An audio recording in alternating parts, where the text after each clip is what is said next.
Ano ba ang ibig sabihin ng maging Pilipino? Sapat na ba ang ipanganak sa lupain ito? Kapag mahirap na, Pilipino pa rin ba tayo? Karapat na lang ba ang hinihingi natin? O may handa ba tayong ibalik para sa bayan? Sa gitna ng mga issue, ingay at pagkakahati, saan tayo tatayo bilang mamamayan? Pilipino ba tayo sa pangalan lamang? O Pilipino sa gawa, sa paninindigan at sa puso?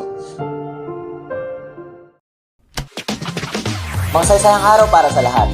Ako si Henry at ito ang aming podcast na pinamagatan na Pagiging mamamayan ng Pilipinas bilang pinanganak may paninindigan din. Ako nga pala si Juan. Ako naman po si Audrey. At ako naman po si Sofia. Ako naman po si Joshua. Ako naman po si Brian.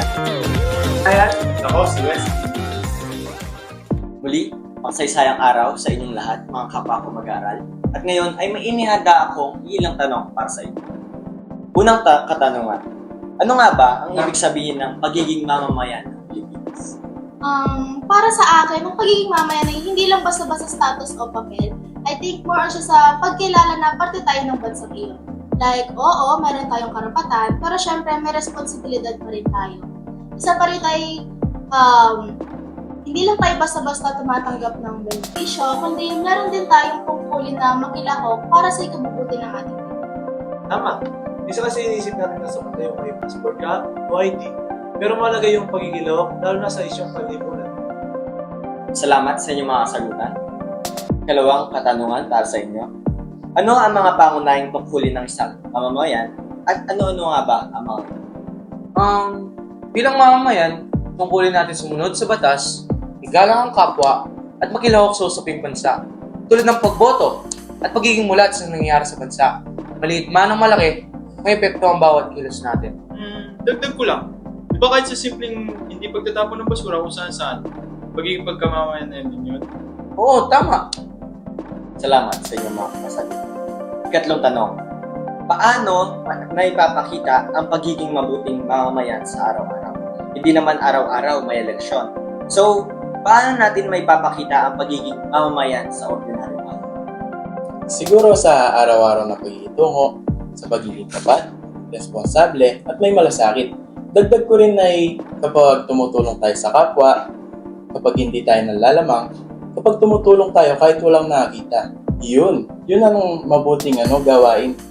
O parang di ba minsan, hindi naman kailangan na sikat o may posisyon ka. Parang minsan ay mas sapat pa yung may concession ka. Ika-apat na katanungan, ay salamat pala sa iyong magandang sagot. Ika-apat na katanungan, sikat-sikat ngayon na pinayagan ng Pilipinas na pumasok ang mga Chinese national na visa free for 40 days. Ito ay makakatulong para sa tourism natin.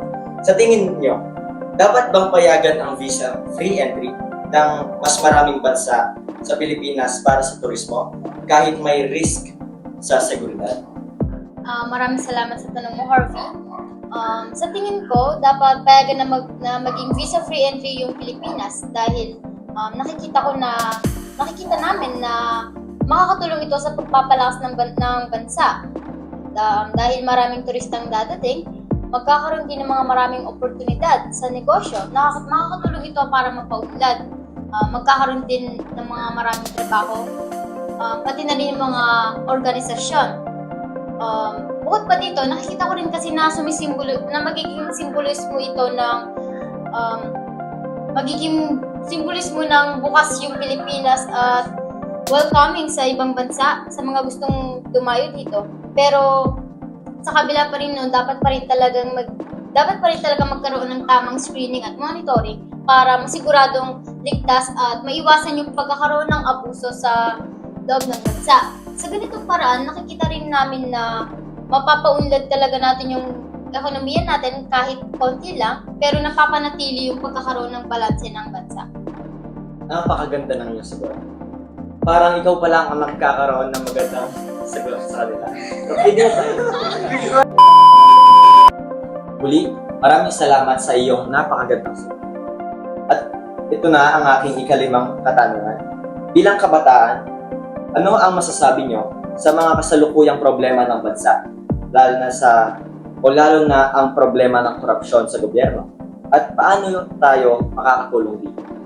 Well, bilang kabataan, nakakalungkot. At syempre nakakagalit din kasi malaki yung oportunidad ng bansa natin na umunlad or lalo pang lumago. Pero dahil sa pangit na pamumuno ng gobyerno natin, hindi natin nagagawa. Actually, agree talaga ako sa sinabi mo, Oti. Nakakalungkot talagang isipin na ganito yung nangyayari sa bansa natin. Dahil alam naman natin sa dinami-dami ng bansa dito sa mundo, naging isa sa pinakamagandang bansa yung bansang Pilipinas. Kaya nga lang, sa bulok ng sistema ng bansa natin, talagang lumulubog yung ekonomiya dahil na rin sa pamamahala ng gobyerno. Pero sa kabila ng mga nangyayari ngayon na marami talagang issues, alam naman natin sa nariting flood control, sunod-sunod yung mga maiinit na balita ngayon, nakakalungkot talaga yon. Pero isa pa rin sa pinagpapasalamat ko dahil unti-unti nang namumulat yung mga Pilipino sa katotohanan, hindi na tayo nagpapauto at hindi na natin tinatanggap na mag-settle na lang tayo sa isang bagay na to dahil alam na natin kung ano ba talaga yung deserve natin. Alam nyo, para sa akin, para maayos na ito, ay pumili tayo ng ibang leader.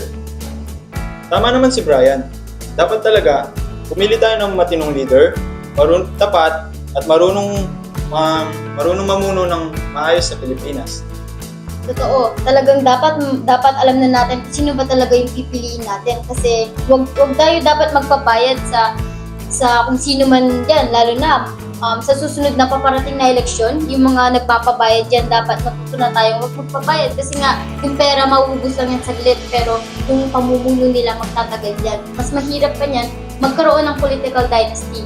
Kaya please lang sa mga Pilipino dyan, nagkikiusap kami na dapat mamulat na talaga tayo sa realidad na hindi natin deserve kung ano man yung nangyari sa bansa natin. Maraming salamat sa inyong mga napakagandang sagot at suggestion para sa bansa. Alam mo yun, di ba? Mas maganda na mas maagang maimulat ang mga kabataan para sa pagpili ng ng ating bagong gobyerno para sa paghawak ng ating bansa. So, ito na ang aking kahuli-huli ng tanong. Ano ang papel ng kabataan sa pagiging mamamayan? Malaki yung papel ng kabataan. Tayo ang susunod na leader, botante, at tagapagdesisyon.